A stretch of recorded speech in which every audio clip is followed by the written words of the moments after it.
ਧੰਨ ਵਾਹਿਗੁਰੂ ਸਾਹਿਬ ਜੀ।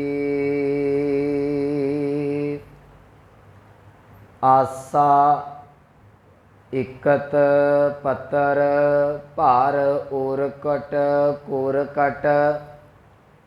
ਇਕਤ ਪੱਤਰ ਭਾਰ ਪਾਨੀ। आस पास पंच जोगिया बैठे। बीच नकट दे रानी।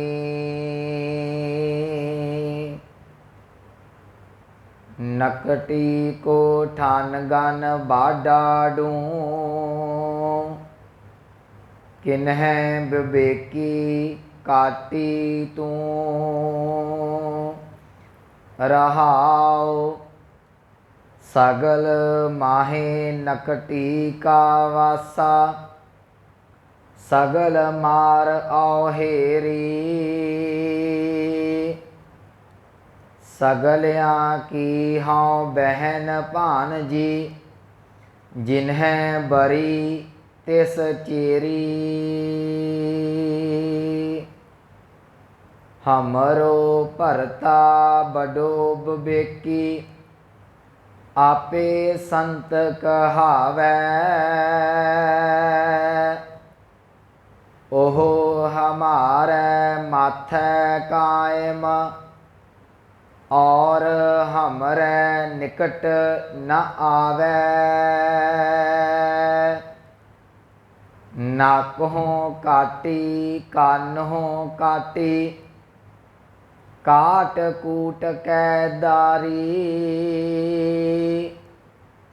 कहो कबीर संतन की बैरन। तीन लोक की प्यारी।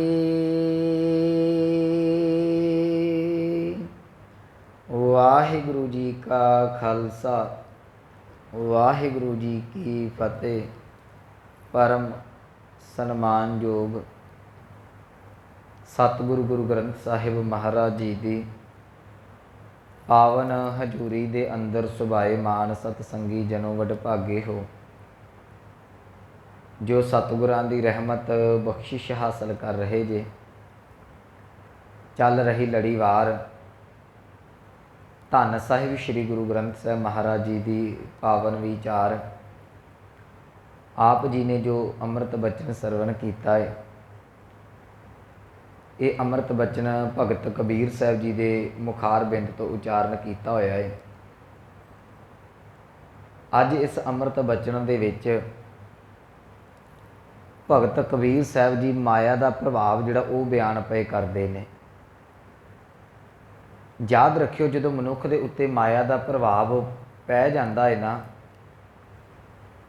फिर अमृत बाणी का बचन मैं कल भी शायद साझा किया सी कि माया का प्रभावी मनुख जिहड़ा उन्होंने कोई दुनिया दे विच होर कुछ भी सुझदा नहीं। वो मैं मेरी दे विच इन्ना क फस जाता है कि वो दिनों दिन जिहड़ा है वो गिरावट वाले पासे अपने जीवन नूं खड़ी जाता है। माया के अर्थ मैं पिछले दिन भी कीते सन, चलो अज कॉन्सैप्ट आ गया। बेनती कर देवां कि यह माया जित हर विसरै मोह उपजै भाव दूजा लाया। माया वो है जिहदे नाल परमात्मा भुल जाता है।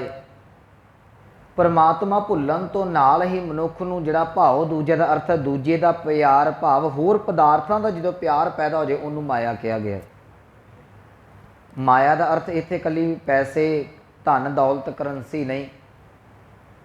हरेक वो चीज़ माया है जिहड़ी तुहानूं परमात्मा दे नाल जोड़दी है। जिहड़ी चीज़ नूं तुसीं वेख के परमात्मा नूं भुल जांदे जी, वो माया है। जे असीं परिवार दे विच घर दे विच कम्मां कारां दे विच खचित होकर रब नूं भुल्ली बैठे हैं, सतगुरु कहंदे ये सारा माया का प्रभाव है। पर अमृत बाणी ने बड़ा सोहना फैसला दिता, कहण लगे तू इस माया नूं त्यागना नहीं। इस बेनती नूं फिर ध्यान नाल सुनियो। इस माया तो बिना साडा गुजारा नहीं। जे असी आखीए कि ये माया नूं त्याग के मैं रब दे नाल जुड़ जावां, मैनूं माफ़ करना जे तुसीं माया त्याग दोगे, परिवार का मोह त्याग दोगे, फिर परिवार पालना औखा हो जाएगा। संसार 'च चलना औखा, रहना माया दे विच है पर रहना इहदे तो निर्लेप है। दो उदाहरणां सानूं गुरु ग्रंथ साहिब की बाणी दे विच मिलदियां ने। सतगुरां ने पहली उदाहरण दित्ती है जी कमल के फुल की। कमल का फुल उगदा तो पानी दे विच है, चिक्कड़ दे विच है, पर उसकी एक खूबी है, वो अपने उत्ते पानी नूं जां चिक्कड़ नूं नहीं पैन दिंदा। ते कमाल की गल है, जे पानी 2 फुट है ना तो कमल का फुल तां भी वो पानी तो उच्चा है। जिवें आ हुण मींह आ रहे ने, मीहां दे विच जे पानी चढ़ जाता है, ज़्यादा उच्चा हो गया, 2 तो 5 फुट हो गया, तो फुल तां भी फिर उच्चा हो गया। ये फुल नूं परमात्मा ने इन्नी क ताकत बख्शी है कि फुल चिक्कड़ तो हमेशा निर्लेप रहिंदा है, तां रहिंदा है। दूसरी उदाहरण गुरु ग्रंथ साहिब ने मरगाबी दी दित्ती है। ये मरगाबी दे कोल इन्नी क ज़्यादा कला परमात्मा ने दित्ती है, ये पानी दे उत्ते तर भी सकती है ते आसमान दे विच उड़ भी सकती है। आम तुसी वेखदे उड्डण वाले साडे कोल जिहड़े पंछी ने, कबूतर होया, कां होया, घुग्गी, गटारा, तोते जिन्ने भी ने, ये उड़ तो सकते हैं। जे पानी दे विच डिग पैण ते इन्हां दे खंभ गिले हो जाते हैं, इन्हां को उड्डिया नहीं जाएगा। पर मरगाबी जिहड़ी है पानी ते भी तर जाएगी तो हवा दे विच भी उड़ सकती है। ये पानी दे विच रहिंदियां होइयां भी अपने नूं अभेज रखदी है।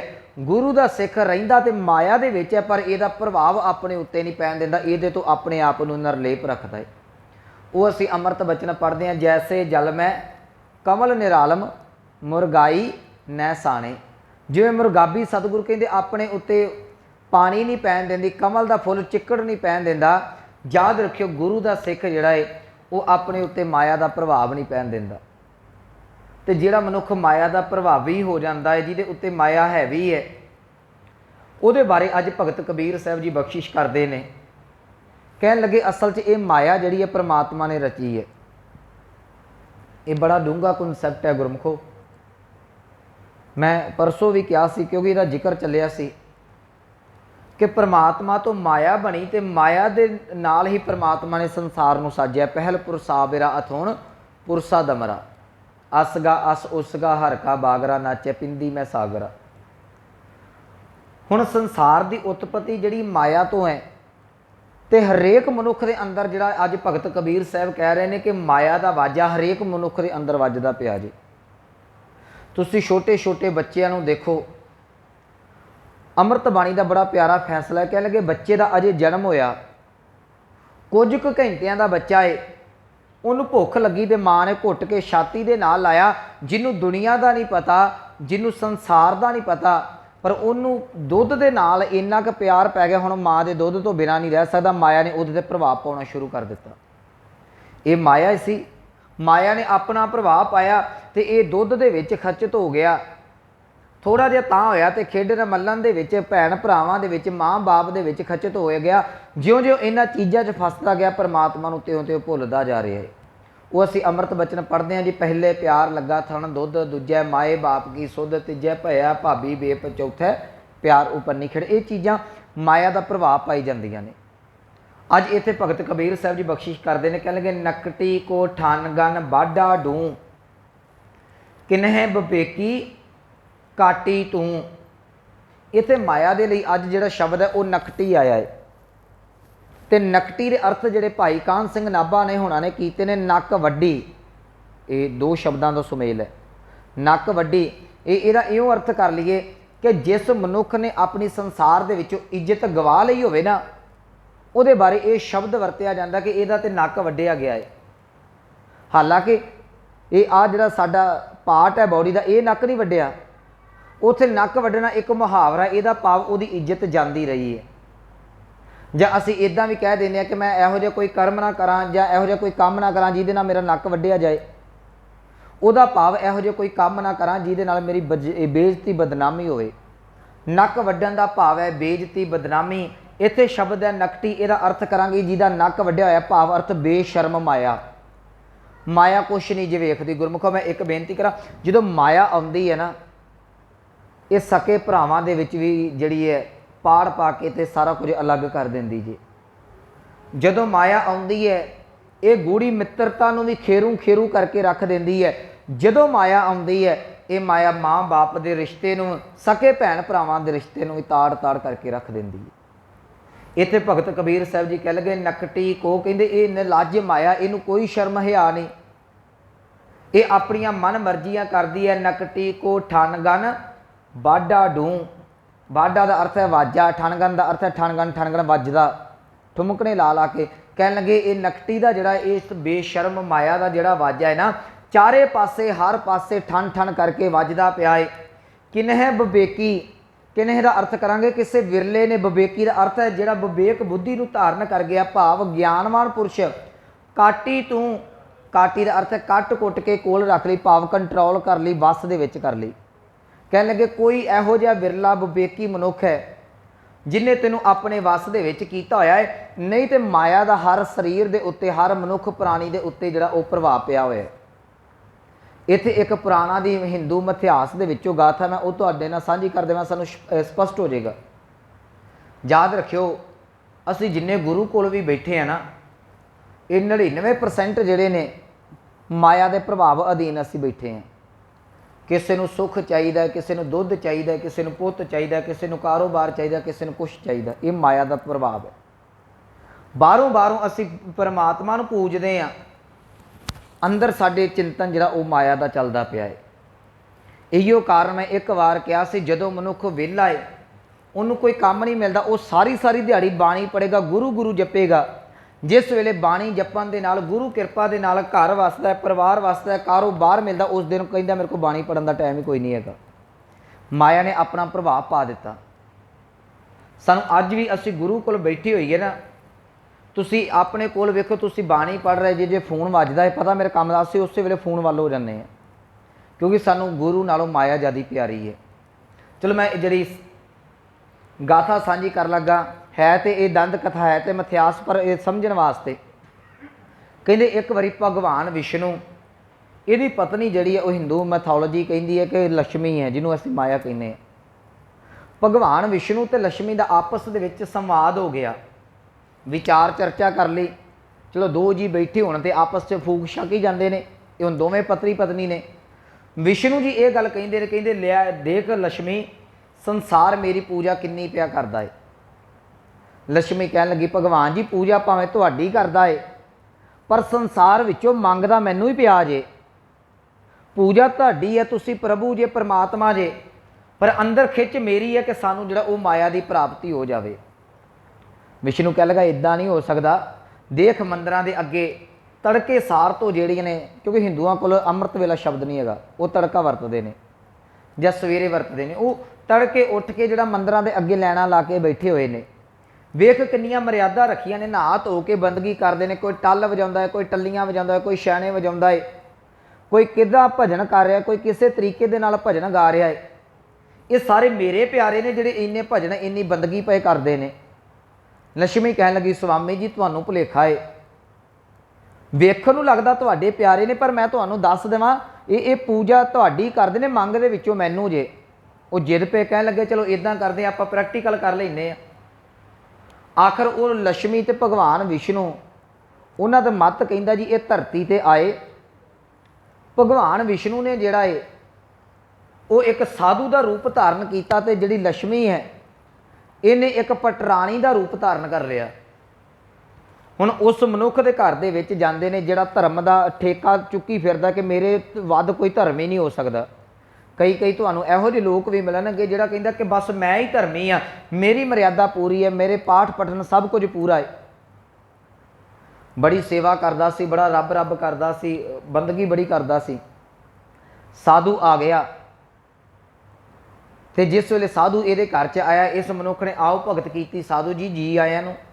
असीं भी तो कोई गुरसिख मिले कहने कि बाबा जी आओ बैठो प्रशादा पानी छको। वो कह लगा कहंदा साधु जी जी आया नूं, आओ बैठो साडे घर च रुको कुछ समा। पुराने समय कई कई दिन साधु रहिंदे हुंदे सन। साधु कहने लगा भी भलिया मैं करना है तप, मैनू चाहिए तप करने वास्ते कोई चंगी थां। ये तो मनुख के भाग खुल के कहते जे तप करना मेरे घर बह के करो, मैनू भी फल मिलेगा, होर की चाहिए मैनू। साधु दे दीदार, साधु की सेवा करने का मौका मिल गया। साधु कहता मैं तप जरूर करांगा, तेरे घर बैठांगा जरूर पर एक शर्त है, रवांगा उत्थे जिहड़ा मैनू कमरा जिहड़ी मैनू जगह पसंद है। कहन लगा जी इस कोई शक नहीं, जिहड़ा कमरा तुहानू चंगा लगदा है, जिहड़ी थां चंगी लगदी जाके चौंकड़ा ला लो। कहन लगा दूजी गल, जिन्ना चिर मैं बंदगी तो नहीं ना उठदा उन्ना चिर तक तू मैनू इत्थों कढ़ेगा नहीं, तू मैनू दूसरे कमरे दे विच थां ते जाण नू कवेंगा नहीं। कहन लगा मैनू मंजूर है। साधु उहदे घर आया, एक उन्हें थां वेखी, कमरा वेख्या, उहदे च जाके चौंकड़ा मार लिया। साधु जिहड़ा सी ओह तप कर लग पिया, बंदगी कर लग पिया। इन्हां चिर नूं ओह मनुख की वेखदा कि एक रथ की आवाज़ आ रही है। जिस वेले रथ की आवाज़ आई, उस रथ के उत्ते एक बड़ी सोहनी बीबी बैठी हुई है, जिन्हें ऐ अपने आप नूं हीरियां दे नाल, सोने दे नाल, चांदी दे गहणियां दे नाल शिंगारिया, लद्दी पत्थी पई है। उहदे नाल उहदी दासी है। जिस वेले वो आई, ये मनुख घरों निकलिया भी रथ की आवाज़ है मेरे घर के सामने। जिस वेले वेख्या हीरियां की चमक दमक, सोने की चांदी की चमक दमक वेख के दंग रह गया।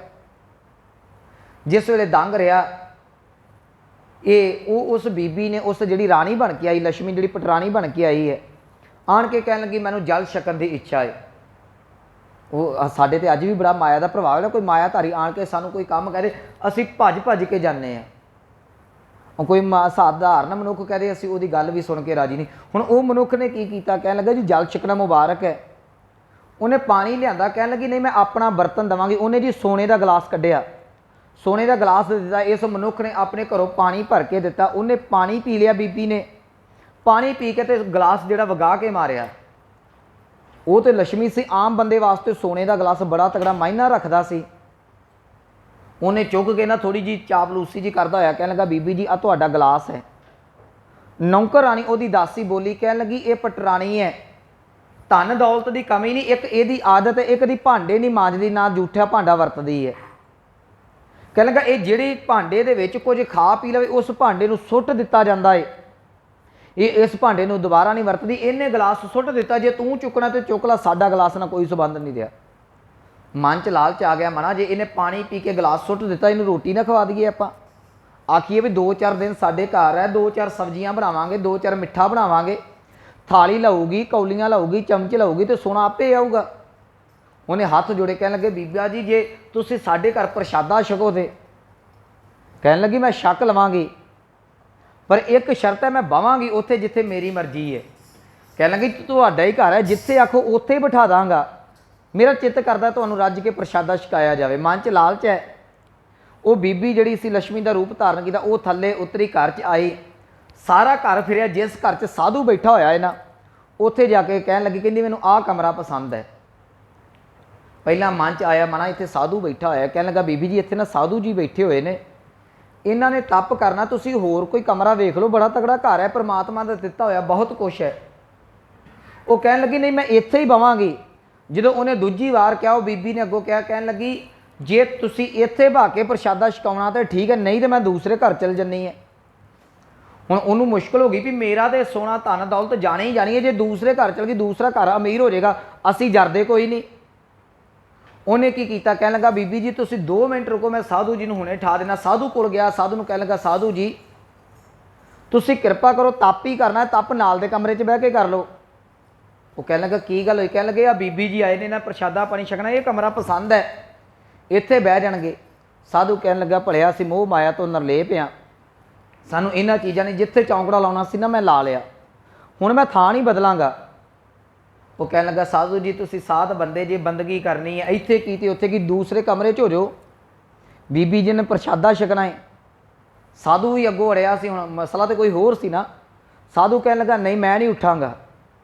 जिस वेले साधु ना मन्निया तो जिहड़ा मनुख साधु की पूजा करता सी उन्होंने कहता तेरा कड़मंडल चुमटे समेत वगा के बाहर मारांगा, बंदियां वांगू निकलदा, दस तेनों दूजे तरह ना कड्डां। नाल ही बोली बदल गई। साधु उठ्या, उठ के बाहर आया। जिस वेले कहता पुरखा तेनों मैं पहला ही कहा सी, वो कहता बाबा तित्तर हो जा इत्थों, इत्थे तेनों दस्सिया बीबी ने बहना, माया का प्रभाव पै गया। जिस वेले जान लगा मगरे मगर हुण ये बीबी भी तुर पई, लक्ष्मी सी ये भी तुर पई। जिस वेले तुरी कहन लगा बीबी जी तुसीं कित्थे चले, तुहाडे वास्ते ते कमरा खाली कराया है।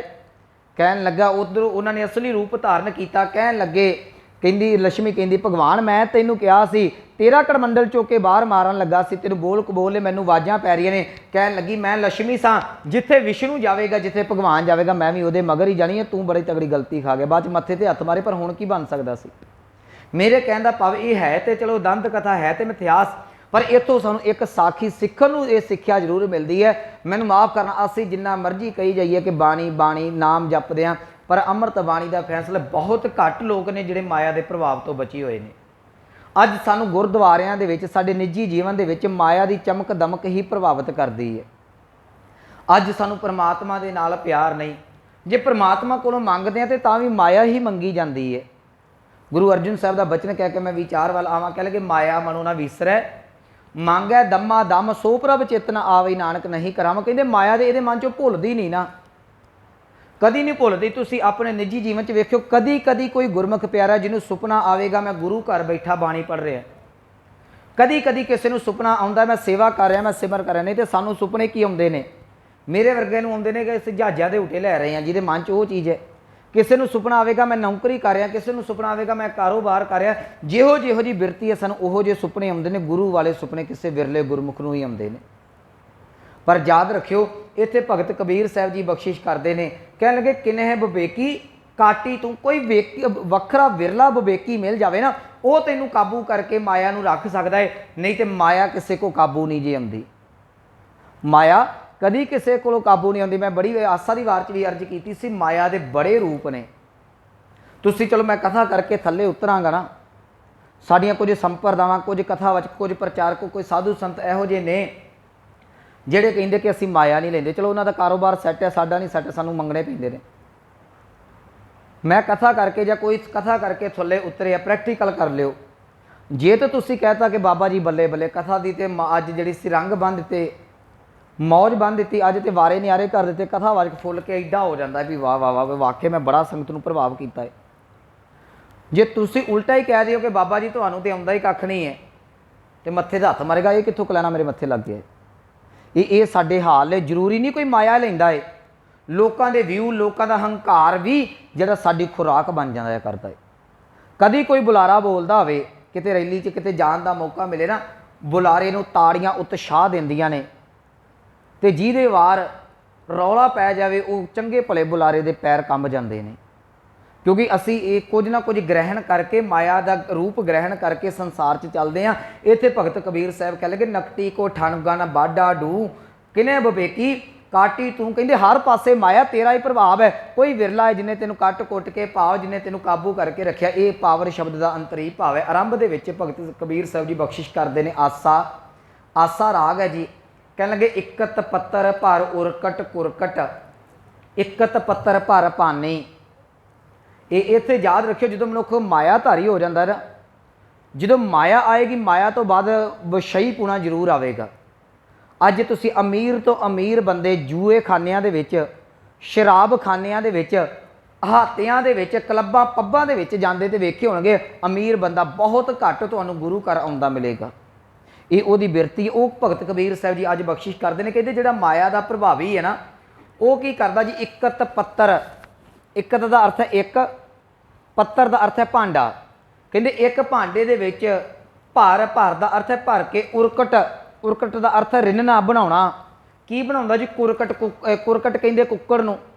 ਕਹਿੰਦੇ ਇਹ ਮਾਇਆਧਾਰੀ ਮਨੁੱਖ ਕੀ ਕਰਦੇ ਨੇ, ਇੱਕ ਪਾਸੇ ਇੱਕ ਪਤੀਲੇ ਦੇ ਵਿੱਚ ਤੇ ਮੁਰਗਾ ਰਿੱਝਣਾ ਧਰਿਆ ਹੁੰਦਾ ਹੈ, ਇਕਤ ਪੱਤਰ ਭਰ ਪਾਨੀ, ਤੇ ਦੂਸਰੇ ਪੱਤਰ ਦੇ ਵਿੱਚ ਪਾਣੀ ਦਾ ਅਰਥ ਹੈ ਸ਼ਰਾਬ। ਕਹਿੰਦੇ ਲਾਗੇ ਸ਼ਰਾਬ ਰੱਖੀ ਹੁੰਦੀ ਹੈ, ਉਧਰ ਮੁਰਗਾ ਰਿੱਝਦਾ ਜਾ ਰਿਹਾ ਹੈ, ਇੱਧਰ ਸ਼ਰਾਬ ਦੀਆਂ ਜਿਹੜੀਆਂ ਗਲਾਸੀਆਂ ਤਿਆਰ ਕੀਤੀਆਂ ਜਾ ਰਹੀਆਂ ਨੇ। ਆਹ ਮਾਇਆਧਾਰੀਆਂ ਦਾ ਇਹ ਰੂਪ ਹੈ। ਹੁਣ ਤੇ ਚਲੋ ਪਿੰਡਾਂ ਦੇ ਵਿੱਚ ਬੜਾ ਪ੍ਰਭਾਵ ਘਟ ਗਿਆ ਨਾ। ਪੁਰਾਣੇ ਸਮਿਆਂ 'ਚ ਕੀ ਹੁੰਦਾ ਸੀ ਕਿ ਕਿਤੇ ਉਹ ਬੱਕਰਾ ਫੜ ਲੈਣਾ, ਮੁਰਗਾ ਫੜ ਲੈਣਾ, ਤੇ 5-7 ਦੋਸਤਾਂ ਨੇ ਮੋਟਰ ਤੇ ਜਾਂ ਕਿਤੇ ਇਕੱਠੇ ਹੋ ਕੇ ਨਾਲੇ ਅੱਗ ਡਾਈ ਜਾਣੀ, ਮੁਰਗਾ ਰਿੰਨੀ ਜਾਣਾ, ਤੇ ਨਾਲੇ ਪਰੇ ਪਰੇ ਲਾਗੇ ਬਹਿ ਕੇ ਗਲਾਸੀ ਲਾਈ ਜਾਣੀ।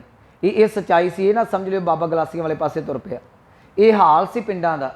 ਠੀਕ ਹੈ, ਹੁਣ ਲੋਕਾਂ ਕੋਲ ਬਹੁਤਾ ਟਾਈਮ ਨਹੀਂ ਚੱਲਦਾ, ਪਰ ਅੱਜ ਵੀ ਵਿਆਹ ਸ਼ਾਦੀਆਂ ਦੇ ਵਿੱਚ ਵੇਖੋ ਟੇਬਲ ਦੇ ਉੱਤੇ ਇਹ ਸਾਰਾ ਕੁਝ ਪਿਆ ਹੁੰਦਾ ਹੈ। ਇੱਕ ਪਾਸੇ ਮੀਟ ਪਿਆ ਹੈ, ਇੱਕ ਪਾਸੇ ਸ਼ਰਾਬ ਪਈ ਹੋਈ ਹੈ। ਭਗਤ ਕਬੀਰ ਸਾਹਿਬ ਕਹਿਣ ਲੱਗੇ ਇਹ ਮਾਇਆਧਾਰੀ ਦਾ ਹਾਲ ਹੈ। ਇਕਤ ਪੱਤਰ ਭਰ ਉਰਕਟ ਕੁਰਕਟ, ਇੱਕ ਪਾਸੇ ਭਾਂਡੇ ਦੇ ਵਿੱਚ ਕੁੱਕੜ ਰਿੰਨਿਆ ਜਾ ਰਿਹਾ ਹੈ, ਇਕਤ ਪੱਤਰ ਭਰ ਪਾਣੀ, ਇੱਕ ਪਾਸੇ ਸ਼ਰਾਬ ਜਿਹੜੀ ਉਹ ਤਿਆਰ ਕੀਤੀ ਜਾ ਰਹੀ ਹੈ, ਸ਼ਰਾਬ ਰੱਖੀ ਹੋਈ ਹੈ। ਕਹਿਣ ਲੱਗੇ ਆਸ ਪਾਸ ਪੰਚ ਜੋਗੀਆਂ ਬੈਠੇ, ਇਹਨੂੰ ਬੜਾ ਧਿਆਨ ਦੇ ਨਾਲ ਸਮਝਣ ਦੀ ਲੋੜ ਹੈ। ਇਹਦੇ ਵੈਸੇ ਜਿਹੜੇ ਅਰਥ ਨੇ ਨਾ ਪਹਿਲੇ ਬੰਦ ਦੇ ਕੁਝ ਵਿਦਵਾਨਾਂ ਨੇ ਵਾਮ ਮਾਰਗੀਆਂ ਦੇ ਨਾਲ ਕੀਤੇ ਨੇ, ਪਰ ਜੇ ਅਸੀਂ ਸਮੁੱਚਾ ਕਨਸੈਪਟ ਦੇਖਦੇ ਹਾਂ, ਸ਼ਬਦ ਦੇਖਦੇ, ਇਹ ਵਾਮ ਮਾਰਗੀਆਂ ਦਾ। ਵਾਮ ਮਾਰਗੀ ਅਸਲ 'ਚ ਨਾ ਇੱਕ ਸ਼ਿਵ ਜੀ ਦਾ ਰੂਪ ਹੈ ਜੀ, ਪੁਰਾਣਾ ਦੇ ਵਿੱਚ ਆਉਂਦਾ। ਉਹਦੇ ਵਿੱਚ ਉਹਦਾ ਸੱਜਾ ਪਾਸਾ ਬੰਦੇ ਦਾ ਤੇ ਖੱਬਾ ਪਾਸਾ ਜਨਾਨੀ ਦਾ ਹੈ। ਜਿਹੜਾ ਖੱਬੇ ਪਾਸੇ ਨੂੰ ਜਨਾਨੀ ਅਰਧ ਸਰੀਰੀ ਨਾਰ ਨੂੰ ਪੂਜਦੇ ਨੇ ਉਹਨਾਂ ਨੂੰ ਵਾਮ ਮਾਰਗੀਏ ਕਿਹਾ ਜਾਂਦਾ ਹੈ। ਜਿਹੜੇ ਵਾਮ ਮਾਰਗੀਏ ਨੇ ਉਹ ਨਸ਼ਾ ਵਰਤਦੇ ਨੇ, ਸ਼ਰਾਬ ਵਰਤਦੇ ਨੇ, ਮਾਸ ਵਰਤਦੇ ਨੇ। ਕਈ ਮੰਦਰਾਂ ਦੇ ਵਿੱਚ ਇਹ ਚੀਜ਼ਾਂ ਚੜ੍ਹਦੀਆਂ ਵੀ ਨੇ। ਇੱਕ ਸਾਡੇ ਕੋਲ ਵੀ ਬਾਬਾ ਹੈਗਾ, ਤੁਹਾਨੂੰ ਯਾਦ ਹੋਵੇਗਾ, ਬਾਬਾ ਰੋਡੇ, ਉੱਥੇ ਵੀ ਸ਼ਰਾਬ ਚੜ੍ਹਦੀ ਹੈ। ਇਹ ਏਡੇ ਕੁ ਬਸ਼ਰਮ ਅਸੀਂ ਹੋ ਚੁੱਕੇ ਹਾਂ ਨਾ, ਅਸੀਂ ਲੰਮੀਆਂ ਲੰਮੀਆਂ ਕਿਰਪਾਨਾਂ ਪਾ ਕੇ ਉੱਥੇ ਬੋਤਲਾਂ ਚੜਾਉਣ ਜਾਂਦੇ ਹਾਂ। ਕੀ ਜੀ ਮੈਂ ਸੁੱਖੀ ਸੀ, ਕਮਾਲ ਹੋ ਗਈ ਵੀ ਸ਼ਰਾਬ ਪਿਆਉਣ ਵਾਲੇ ਜੇ ਬਾਬੇ ਹੋ ਗਏ ਤੇ ਤਵੀਆਂ ਤੇ ਬਹਿਣ ਵਾਲੇ ਫਿਰ ਕੌਣ ਹੋ ਗਏ। ਇਹ ਸਾਨੂੰ ਸੋਚਣ ਦੀ ਗੁਰਮੁਖੋ ਲੋੜ ਹੈ। ਇਹਨਾਂ ਚੀਜ਼ਾਂ ਨੂੰ ਤੇ ਤੁਸੀਂ ਜਾਨਵਰਾਂ ਨੂੰ ਪਿਆ ਦਿਓ ਨਾ, ਕੁੱਤੇ ਨੂੰ ਕੁੱਤੇ ਦੇ ਅੱਗੇ ਰੱਖ ਦਿਓ, ਉਹ ਅੱਗੋਂ ਮੂੰਹ ਮਾਰ ਕੇ ਤੇ ਪਰੇ ਨੂੰ ਭੱਜ ਜਾਵੇਗਾ। ਜਿਹਨੂੰ ਕੁੱਤਾ ਨਹੀਂ ਪੀਂਦਾ ਪਿਆ ਉਹਨੂੰ ਬੰਦਾ ਪੀਂਦਾ ਪਿਆ ਹੈ।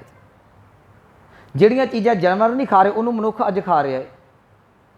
ਸਤਿਗੁਰੂ ਜੀ ਇੱਥੇ ਸਮਝਾ ਰਹੇ ਨੇ, ਭਗਤ ਕਬੀਰ ਸਾਹਿਬ ਜੀ ਕਹਿੰਦੇ ਆਸ ਪਾਸ ਪੰਚ ਜੋਗੀਆ। ਪੰਚ ਦਾ ਅਰਥ ਹੈ ਪੰਜ, ਜੋਗੀ ਦਾ ਅਰਥ ਵੈਸੇ ਜਿਹੜਾ ਅੱਖਰੀ ਅਰਥ ਹੈ ਨਾ ਕੋਸ਼ ਦੇ ਗੱਤ ਦੇ ਵਿੱਚ, ਉਹ ਜੋਗੀ ਦਾ ਅਰਥ ਹੈ ਮਿਲਣਾ। ਇਹਦਾ ਅਰਥ ਕਰਾਂਗੇ ਮਿਲ ਕੇ, ਜੋਗੀਆਂ ਬਹੁਵਚਨ ਹੈ, ਮਿਲ ਕੇ। ਪੰਚ ਜੋਗੀਆਂ ਦਾ ਅਰਥ ਕਰਾਂਗੇ ਪੰਜ ਵਿਕਾਰ। ਜਿਹੜੇ ਮਨੁੱਖ ਸ਼ਰਾਬ ਬਣਾ ਰਹੇ ਨੇ ਤੇ ਮਾਸ ਰਿੰਨ ਰਹੇ ਨੇ, ਉਹਨਾਂ ਅੰਦਰ ਇਹ ਪੰਜ ਜਿਹੜੇ ਵਿਕਾਰ ਬੜੇ ਹੈਵੀ, ਬੜੇ ਪ੍ਰਬਲ ਨੇ। ਤੇ ਯਾਦ ਰੱਖਿਓ ਜਦੋਂ ਮਨੁੱਖ ਨਸ਼ਾ ਕਰਦਾ ਇਹ ਚੀਜ਼ਾਂ ਆਮ ਹੀ ਹੁੰਦੀਆਂ ਨੇ। ਉਹਦੇ ਅੰਦਰ ਵਾਸ਼ਨਾ ਪੈਦਾ ਹੋਵੇਗੀ, ਉਹਦੇ ਅੰਦਰ ਸ਼ਰਾਬ ਪੀ ਕੇ ਤਾਂ ਛਿੱਤਰੋ ਛਿੱਤਰੀ ਤੇ ਵੱਟ ਤੇ ਹੀ ਹੈ ਨਾ, ਇਹ ਜਿੱਥੇ ਮਰਜ਼ੀ ਲੜੇ ਹੁੰਦੇ ਨੇ। ਕ੍ਰੋਧ ਹੈ, ਲੋਭ ਮੋਹ, ਇਹ ਨਾ ਉਸੇ ਉਹਦੇ ਅੰਦਰ ਪ੍ਰਬਲ ਨੇ। ਭਗਤ ਕਬੀਰ ਸਾਹਿਬ ਕਹਿ ਲਗੇ ਆਸ ਪਾਸ ਪੰਚ ਜੋਗੀਆਂ ਬੈਠੇ, ਪੰਜ ਜੋਗੀ, ਪੰਜ ਵਿਕਾਰ ਇਹਨਾਂ ਨੂੰ ਮਲ ਕੇ ਬੈਠੇ ਹੋਏ ਨੇ। ਬੀਚ ਨਕਟ ਦੇ ਰਾਣੀ ਦੇਵ ਰਾਣੀ ਭਾਵ ਲక్ష్ਮੀ ਕਹਿੰਦੇ ਇਹਨਾਂ ਸਾਰਿਆਂ ਨੂੰ ਕੰਟਰੋਲ ਕਰਕੇ ਇਹਨਾਂ ਦੇ ਅੰਦਰ ਮਾਇਆ ਬੈਠੀ ਹੋਈ ਹੈ। ਦੇਖੋ ਪੰਜਾਂ ਵਿਕਾਰਾਂ ਨੂੰ ਕਾਬੂ ਕਰਨ ਵਾਲੀ ਜਿਹੜੀ ਹੈ ਨਾ ਉਹ ਵੀ ਮਾਇਆ ਹੈ। ਮਾਇਆ ਦਾ ਇੰਨਾ ਕੁ, ਜਿਸ ਦਿਨ ਤੁਸੀਂ ਮਾਇਆ ਨੂੰ ਛੱਡਤਾ ਨਾ ਉਸ ਦਿਨ ਇਹ ਸਾਰੇ ਵਿਕਾਰ ਤਬਦੀਲ ਹੋ ਜਾਣਗੇ। ਯਾਦ ਰੱਖਿਓ ਕਾਮ ਨਾਮ 'ਚ ਤਬਦੀਲ ਹੋ ਜਾਏਗਾ, ਕ੍ਰੋਧ ਬੀਜ ਰਸ ਦੇ ਵਿੱਚ ਤਬਦੀਲ ਹੋ ਜਾਏਗਾ, ਹੰਕਾਰ ਜਿਹੜਾ ਹੈ ਉਹ ਨਿਮਰਤਾ ਦੇ ਵਿੱਚ ਤਬਦੀਲ ਹੋ ਜਾਏਗਾ। ਇਹ ਮਾਇਆ ਨੇ ਸਾਰਾ ਕੁਝ ਕੰਟਰੋਲ ਕੀਤਾ। ਕਹਿੰਦੇ ਆਸ ਪਾਸ ਪੰਚ ਜੋਗੀਆਂ ਬੈਠੇ, ਬੀਚ ਨਕਟ ਦੇ ਰਾਣੀ, ਪੰਜ ਜੋਗੀਆਂ ਦੇ ਪੰਜ ਵਿਕਾਰਾਂ ਦੇ ਵਿੱਚ ਇਹ ਦੇਵ ਰਾਣੀ ਭਾਵ ਲక్ష్ਮੀ ਬੈਠੀ ਹੋਈ ਹੈ। ਨਕਟੀ ਕੋ ਠਨ ਗਨ ਬਾਢਾ ਡੂੰ। ਭਗਤ ਸਾਹਿਬ ਜੀ ਕਹਿਣ ਲੱਗੇ ਇਹ ਨਕਟੀ ਦਾ ਸਾਰੇ ਪਾਸੇ ਵਾਜਾ ਠਨ ਠਨ ਹੋ ਰਹੀ ਹੈ, ਉਹਦਾ ਵਾਜਾ ਵੱਜ ਰਿਹਾ ਹੈ। ਕਿਨੇ ਵਿਵੇਕੀ ਕਾਟੀ ਤੂੰ, ਕਹਿੰਦੇ ਕਈ ਵਿਵੇਕੀ ਕੋਈ ਵਿਰਲਾ ਵਿਚਾਰਵਾਨ ਮਨੁੱਖ ਰੱਬ ਨਾਲ ਜੁੜਿਆ ਹੋਇਆ ਜਿਹਨੇ ਇਹਨੂੰ ਕੰਟਰੋਲ ਕਰਕੇ ਰੱਖਿਆ ਹੋਇਆ। ਰਹਾਓ ਕਹਿਣ ਲੱਗੇ ਸਗਲ ਮਾਹੇ ਨਕਟੀ ਕਾ ਵਾਸਾ। ਸਗਲ ਬਹੁਵਚਨ, ਕਹਿੰਦੇ ਸਾਰਿਆਂ ਸਰੀਰਾਂ ਦੇ ਵਿੱਚ, ਸਮੁੱਚੇ ਖੰਡਾ ਬ੍ਰਹਿਮੰਡਾਂ ਦੇ ਵਿੱਚ ਇਹ ਮਾਇਆ ਦਾ ਪ੍ਰਭਾਵ ਪਿਆ ਹੋਇਆ ਹੈ। ਸਗਲ ਮਾਹੇ ਨਕਟੀ ਕਾ ਵਾਸਾ। ਸਗਲ ਮਾਰ ਔਹੇਰੀ, ਮਾਰ ਦੇ ਰਾਰੇ ਨੂੰ ਸਿਆਰੀ, ਇਹਦਾ ਅਰਥ ਕਰਾਂਗੇ ਮਾਰ ਕੇ। ਅਹੌਰੀ ਦਾ ਅਰਥ ਹੈ ਜੀ ਤੱਕਣਾ। ਕਹਿੰਦੇ ਮਾਇਆ ਕੀ ਕਰਦੀ ਹੈ, ਸਾਰੇ ਜੀਵਾਂ ਦੇ ਆਪਣਾ ਪ੍ਰਭਾਵ ਪਾ ਕੇ ਨਾ ਫਿਰ ਵੇਂਦੀ ਹੈ ਕਿ ਕੋਈ ਮੇਰੀ ਮਾਰ ਤੋਂ ਬਚਿਆ ਤਾਂ ਨਹੀਂ ਹੈਗਾ, ਕੋਈ ਇਹੋ ਜਿਹਾ ਮਨੁੱਖ ਨਹੀਂ ਜਿਹੜਾ ਮੇਰੀ ਮਾਰ ਤੋਂ, ਮੇਰੇ ਪ੍ਰਭਾਵ ਤੋਂ ਬਚਿਆ ਹੋਵੇ। ਜਿਹੜਾ ਕੋਈ ਵਿਰਲਾ ਸਾਧੂ ਸੰਤ ਬਚਿਆ ਹੋਵੇ ਨਾ, ਜਿਵੇਂ ਮੈਂ ਪਹਿਲਾਂ ਹੀ ਬੇਨਤੀ ਕਰ ਦਿੱਤੀ, ਉਹਦੇ ਕੋਲ ਵੀ ਹੰਕਾਰ ਦਾ ਰੂਪ ਧਾਰਨ ਕਰਕੇ ਮਾਇਆ ਕਈ ਵਾਰੀ ਚੱਲ ਜਾਂਦੀ ਹੈ। ਤੇ ਜੇ ਉਹ ਹੰਕਾਰ ਵੀ ਨਾ ਕਰੇ ਤੇ ਯਾਦ ਰੱਖਿਓ ਇਹ ਬਹੁਤ ਭੈੜੀ ਜੇ ਮਾਇਆ, ਇਹ ਤੁਹਾਡੇ ਕੋਲ ਰਿੱਧੀਆਂ ਸਿੱਧੀਆਂ ਦੇ ਰੂਪ 'ਚ ਆ ਜਾਏਗੀ। ਫਿਰ ਬੰਦੇ ਦੇ ਅੰਦਰ ਤਾਕਤਾਂ ਆਉਣ ਲੱਗ ਪੈਂਦੀਆਂ ਨੇ, ਅਰਦਾਸਾਂ ਪੂਰੀਆਂ ਹੋਣ ਲੱਗ ਪੈਂਦੀਆਂ ਨੇ, ਬੰਦਾ ਵਿਕਾਰਾਂ ਤੋਂ ਬਚਿਆ ਅਰਦਾਸਾਂ ਦੇ ਵਿੱਚ ਫਸ ਜਾਂਦਾ ਹੈ। ਫਿਰ ਉਹਦੇ ਬਚਨ ਸੱਚ ਹੋਣ ਲੱਗ ਪੈਂਦੇ, ਉਹਨਾਂ ਚੀਜ਼ਾਂ ਦੇ ਵਿੱਚ ਫਸ ਜਾਂਦਾ। ਸਤਿਗੁਰੂ ਇੱਥੇ ਭਗਤ ਕਬੀਰ ਸਾਹਿਬ ਕਹਿ ਲਗੇ ਸਗਲ ਮਾਰ ਔਹੇਰੀ, ਸਾਰਿਆਂ ਨੂੰ ਕੰਟਰੋਲ ਕਰਕੇ ਮਾਰ ਕੇ ਤੱਕਦੀ ਪਈ ਹੈ ਕਿ ਕੋਈ ਖਾਲੀ ਤੇ ਨਹੀਂ ਬਚਿਆ। ਕਹਿ ਲਗੇ ਸਗਲਿਆਂ ਕੀ ਹਉ ਬਹਿਨ ਭਾਣਜੀ। ਮਾਇਆ ਕੀ ਕਹਿੰਦੀ ਹੈ, ਕਹਿੰਦੀ ਸਗਲਿਆਂ ਕੀ, ਕਹਿੰਦੀ ਮੈਂ ਸਾਰਿਆਂ ਦੀ, ਹਉ ਦਾ ਅਰਥ ਹੈ ਮੈਂ, ਬਹਿਨ, ਬਹਿਨ ਦਾ ਅਰਥ ਹੈ ਭੈਣ, ਭਾਣਜੀ, ਭਾਣਜੀ ਦਾ ਅਰਥ ਹੈ ਭਣੇਵੀ। ਕਹਿੰਦੀ ਕਿਸੇ ਦੀ ਤੇ ਮੈਂ ਭੈਣ ਲੱਗਦੀ ਹਾਂ, ਕਿਸੇ ਦੀ ਭਣੇਵੀਂ ਆ, ਭਾਵ ਕੋਈ ਤੇ ਮੈਨੂੰ ਭੈਣ ਵਾਂਗੂ ਬੜੇ ਪਿਆਰ ਦੇ ਨਾਲ ਰੱਖਦਾ ਏ। ਕਈਆਂ ਨੂੰ ਭੈਣ, ਜਿਹੜੀ ਭੈਣ ਤੋਂ ਵੱਧ ਉਹਨਾਂ ਦੇ ਬੱਚੇ ਭਣੇਵੀਆਂ, ਉਹ ਵੀ ਬੜੇ ਪਿਆਰੇ ਹੁੰਦੇ ਨੇ। ਕਹਿ ਲੱਗੇ ਕਈ ਮੈਨੂੰ ਭੈਣ ਦੇ ਵਾਂਗ ਤੇ ਕੋਈ ਭਣੇਵੀਆਂ ਦੇ ਵਾਂਗ ਬੜੇ ਪਿਆਰ ਦੇ ਨਾਲ ਸਾਂਭ ਕੇ ਰੱਖਦਾ ਏ। ਸਗਲਿਆਂ ਕੀ ਹਉ ਬਹਿਨ ਭਾਣਜੀ। ਅੱਗੇ ਕਹਿ ਲੱਗੇ ਜਿਨ੍ਹੈ ਬਰੀ, ਸ਼ਬਦ ਹੈ ਬਰੀ, ਬਰੀ ਦਾ ਅਰਥ ਹੁੰਦਾ ਬਰਨਾ, ਭਾਵ ਅਰਥ ਕਰਾਂਗੇ ਵਿਆਹੁਣਾ। ਕਹਿਣ ਲੱਗੇ ਜਿੰਨੇ ਤੇ ਮੈਨੂੰ ਵਿਆਹ ਲਿਆ, ਭਾਵ ਜਿੰਨੇ ਮੈਨੂੰ ਕਾਬੂ ਦੇ ਵਿੱਚ ਕਰ ਲਿਆ, ਤਿਸ ਚੇਰੀ, ਕਹਿੰਦੇ ਉਹਦੀ ਮੈਂ ਚੇਲੀ ਬਣ ਜਾਨੀ ਆ। ਜਿਹਨੇ ਮੈਨੂੰ ਕੰਟਰੋਲ ਕਰ ਲਿਆ, ਕਾਬੂ ਕਰ ਲਿਆ, ਜਿਹਨੇ ਕਾਬੂ ਨਾ ਕੀਤਾ, ਜਿਹੜਾ ਮੇਰੇ ਨਾਲ ਪਿਆਰ ਕਰਦਾ ਰਿਹਾ, ਚਿੱਟੇ ਚਿੱਟੇ ਨੋਟ ਜੋੜਦਾ ਰਿਹਾ, ਕਹਿਣ ਲੱਗੀ ਉਹਦੀ ਮੈਂ ਭੈਣ ਤੇ ਭਾਂਜੀ ਬਣ ਕੇ ਉਹਦੇ ਘਰ ਦੇ ਵਿੱਚ ਇੰਨਾ ਕੁ ਚੌਂਕੜਾ ਮਾਰਿਆ ਕਿ ਉਹਦਾ ਸਮੁੱਚਾ ਜੀਵਨ ਬਰਬਾਦ ਕਰ ਦਿੱਤਾ। ਅੱਗੇ ਕਹਿਣ ਲੱਗੇ ਹਮਰੋ ਭਰਤਾ ਬਡੋ ਵਿਵੇਕੀ ਆਪੇ ਸੰਤ ਕਹਾਵੇ। ਹੁਣ ਇਹ ਮਾਇਆ ਕਹਿ ਰਹੀ ਹੈ, आंदी कि भरतो दा हमरो भरता भरता कहंदे खसम नूं, कहंदी जिहड़ा मेरा खसम है ना वो बड़ा विवेकी है, भाव ज्ञानवान मनुख है, हर कोई मैनू काबू नहीं कर सकता। कह लगे हरेक मनुख जिहड़ा वो मेरे नाल विआह नहीं करा सकता, भाव हरेक कोई मैनू अधीन नहीं कर सकता। जिहड़ा मैनू अधीन करदा है, काबू करदा है, वो करदा है आपे संत कहावै, जिन्हों दुनिया अपने आप संत कहंदे ने। भाव रब तक पहुंचिया होया साधु संत महात्मा पूर्ण गुरसिख ही जिहड़ा है सतगुरु कह लगे भगत कबीर साहब कि वो इनू काबू करके रखता है। हमरो भरता बड़ो विवेकी आपे संत कहावै, ओह हमारा माथा कायम, सिर ते मेरे कायम है। भाव वो जिहड़ा रब दे नाल जुड़िया है, वो मेरे सिर दे उत्ते खलोता होया है, और वो जिहड़ा मैनू अपना प्रभाव नहीं पाउण दिंदा। कहन लगे और हमरे निकट ना आवे, कहंदी वो तां जिहड़े रब दे प्यारे ने वो तो मैनू नप के रखते हैं, तो जिहड़े रब दे नालों टुटे हुए ने उन्होंने मैं लागे नहीं फड़कन देंदी। माया कदी किसी की बनी है जी। एक मैं बाणी का फैसला कह के समाप्ति वाल आवां। अमृत बाणी का बड़ा प्यारा बचन है, कह लगे खसम मरै तो नार ना रोवै उस रखवारो और वो होवै। खसम का अर्थ है बंदा, नार का अर्थ है जनानी। भाव अर्थ करांगे ये खसम का माया, तो नार का अर्थ है उन्होंने सांभण वाली, क्योंकि ये साडा जो हिंदुस्तान का सिस्टम इदा ही है ना, पति की सेवा पत्नी करती है।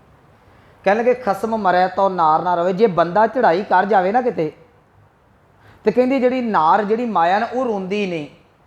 माया नूं की हुंदा जी, जे मेरे को बैंक बैलेंस है, मैं मरांगा कल मेरा टब्बर सांभ लेगा, इदा ही हुंदा है। टब्बर रो रो के मरदा, कभी माया भी रोंदी वेखी है।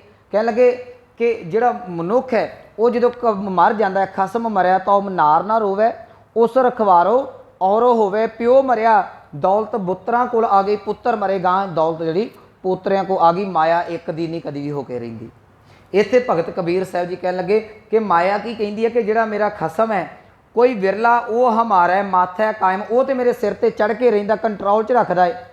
और हमारे निकट ना आवे, कोई साधारण मनुख मैनू काबू नहीं कर सकता, मेरे जिहड़ा नेड़े नहीं ढुक सकता, मैं अपना प्रभाव पाया होया है। अखीर ते कहन लगे नाकों काटी कानों काटी काट कूट कै डारी। नाकों का अर्थ नक वढ़ दिता, ਕੰਨ ਦਾ अर्थ है ਕੰਨ ਵੱਢ ਦਿੱਤੇ। ਹੁਣ ਤੁਸੀਂ ਸੋਚਿਓ ਜੇ ਬੰਦੇ ਦੇ ਨੱਕ ਤੇ ਕੰਨ ਵੱਢ ਦਿੱਤਾ, ਜੋ ਕਿੱਦਾਂ ਦਾ ਪੁਤਲਾ ਜਿਹਾ ਲੱਗੇ। ਜਿਹੜੀ ਮਾਇਆ ਆਪਣਾ ਪ੍ਰਭਾਵ ਪਾਉਂਦੀ ਸੀ ਨਾ, ਉਹਦਾ ਕਾਟ ਕੂਟ ਕੇ ਅਰਥ ਹੈ ਚੰਗੀ ਤਰ੍ਹਾਂ ਕੱਟ ਕੁੱਟ ਕੇ, ਡਾਰੀ ਦਾ ਅਰਥ ਹੈ ਪਰੇ ਸੁੱਟ ਦਿੱਤਾ। ਇਹ ਸੰਕੇਤ ਵਰਤਿਆ, ਇਹਦਾ ਭਾਵ ਅਰਥ ਇਹ ਕਰਾਂਗੇ ਕਿ ਜਿਹੜੀ ਮਾਇਆ ਲੋਕਾਂ ਨੂੰ ਪ੍ਰਭਾਵਿਤ ਕਰਦੀ ਸੀ, ਰੱਬ ਦੇ ਪਿਆਰੇ ਉਹਨੂੰ ਕੱਟ ਕੁੱਟ ਕੇ ਭਾਵ ਆਪਣੇ ਪ੍ਰਭਾਵ ਤੋਂ ਪਰੇ ਕਰਕੇ ਉਹਨੂੰ ਪਰੇ ਸੁੱਟ ਦਿੰਦੇ ਨੇ। ਨਾਕੋਂ ਕਾਟੀ ਕਾਨੋਂ ਕਾਟੀ काट कूट कै डारी, कहो कबीर संतन की बैरन। जिहड़ी माया ये संतां दी बैरन है, संत इनू चंगा नहीं चाहुंदे रब दे प्यारे। तीन लोक की प्यारी, पर कमाल दी गल, तीन लोक स्वर्ग मच्छ ते प्याले, धरती आकाश ते मात लोक, ये पताल लोक जिहड़ा है ये तिन्नां दी प्यारी माया है। कोई रब दा प्यारा है जिहड़ा इहदे नाल जिहड़ा वैर कमाई फिरदा है। ते अज असी मैं समाप्ति करां, इक्को गल कह के याद रखियो, अज किहड़ा साधु महात्मा जी जिहड़ा कहंदा मेरा पैसे तो बिना सरदा है, सारे माया के प्रभावी ने। कोई विरला है, इत्थे भगत कबीर साहब कह लगे कहो कबीर संतन की बैरन, कोई विरला है जिहड़ा इहदे तो दूर है।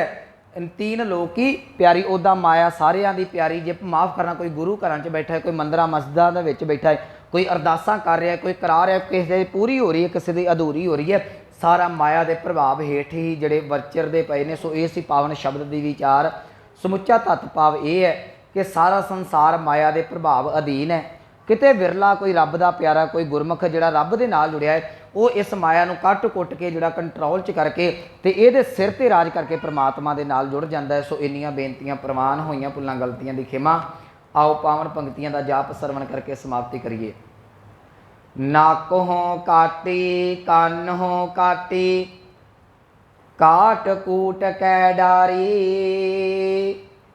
कहो कबीर संतन की बैरन, तीन लोक की प्यारी। वाहिगुरु जी का खालसा, वाहिगुरु जी की फतेह।